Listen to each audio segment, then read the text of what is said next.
there, welcome to this video. This is Mae Renfroe here with you, and I'm outdoors again. I haven't been outside doing a video in a while, so I kind of like it. It's really bright sun though, and that's like sun's in my eyes. I'm trying to figure that out, so I thought I'd do this little video before I get into the ones I meant to do. My studio on truth, and so I thought, well, I'm going to do this little video, kind of what we're doing this week for school wise. I decided to take a spring break with the kids, which I don't often do because our school year is kind of interrupted with our traveling. Like in the fall, we travel, so we get breaks there, and it's already disrupted a bit. And then in the and then we did some a bit in the winter.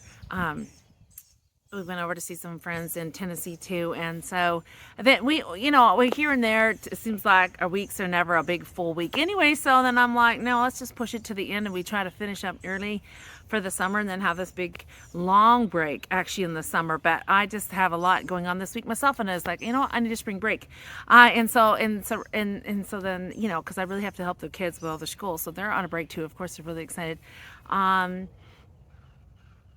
Okay, but I don't want to see the kids just idly doing nothing, or, want them to be always educational, something productive or something. So I've decided they could watch educational stuff on YouTube in the morning and spend some time learning how to do different things.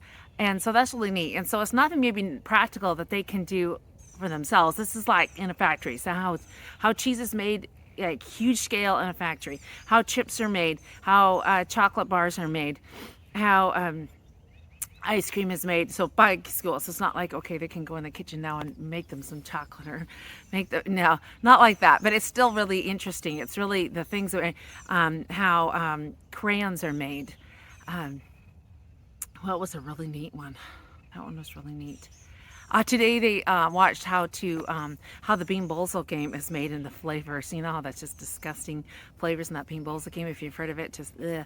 So anyway, how they got to tour the someone that did this little documentary film toured the factory, how they do that and all that. So that was interesting. See what else there were several things that how do they make matches. So that was really neat. And also today they did about the printing of the Bible. So early, from where it was on scroll to, parchment paper, one of these different things through the years, and then printing them in mass, now. So that was interesting. And then another one yesterday was on how hot dogs are made. So I would, you should watch. If you haven't watched how hot dogs are made, you ought to watch it. Though if you want to eat hot dogs again, maybe you wouldn't want to watch it. Seriously. It's funny because some of the kids were like, ooh, disgusting, and then my 3-year-old, she's not put off by it at all. She's like, hot dog's a hot dog, right? She didn't care how it's made. She asked for a hot dog right in the middle of us watching how hot dogs are made. So, but no, we'll eat hot dogs, Kate. But it's just, it is very interesting. And what's also interesting in the factories, just how they're huge scale, and how these things are just churned out like, thousands of stuff by the minute because of that. And so that was really interesting to see the machines, like all the machines that was holding the crayons, how they do that process, and the matches, how the matches are in there, and all their, their little holders, and then how they're dropped into boxes, and the machines actually count how much is in a box, and it showed that extras were, plopped off if there was too many for a box. And that's just like really interesting and educational. So they're doing some of that. They're fishing at our neighbor's pond, and all these, so it's really cool. Yeah, we're having a spring break, and then I had time more to do my studying, and can be doing a video on that. And it's neat how we have the Google and YouTube to really make the most of as a mother or homeschooling, and really use those things to really help to use for some of the subjects for our children. So it doesn't all have to be from the paper, from the books. It can be in that way, which is interesting for them. And then, because that's a tool that we're not teaching it, so I really kind of like that. I was thinking, wouldn't that be, back when I was doing school, my mom, obviously homeschooling, she didn't have that resource and didn't have that YouTube. Now I tell her what my kids are, what we're doing this week and what they're being able to watch and learn right here at the home. And she finds that, that's neat that we do that. So I'm sure, I mean, I'm behind times, I think. So I'm sure maybe you're watching, you've already know all these resources for your kids to watch. But just, it's really neat because the kids can just think of, food we eat or different things, or just like, oh, how's that made?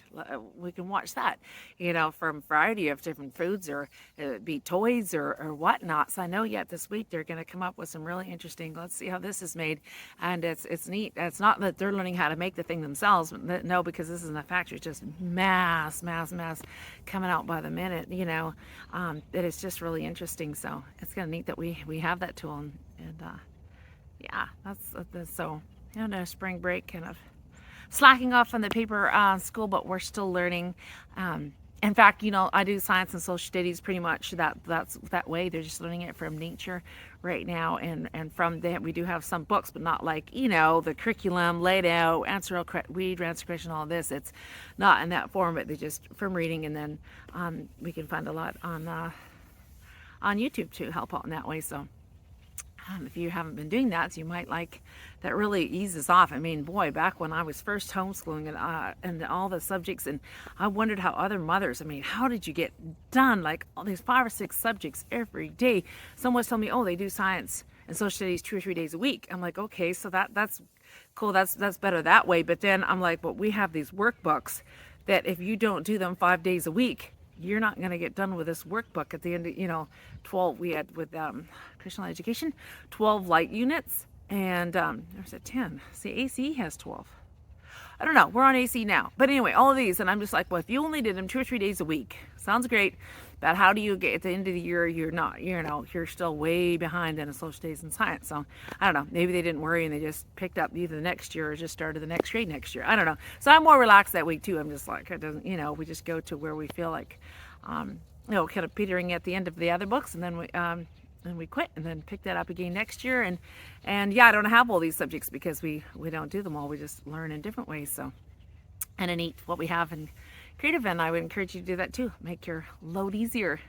Well, I hope you enjoyed this, and yeah, stay tuned for more of the videos I do. I do a variety here on my channel, from talking about homeschooling, mothering, hope and encouragement, and spiritual, insights and truths, and just things that's been on my mind and stuff. So, great to hear. Stay tuned for more.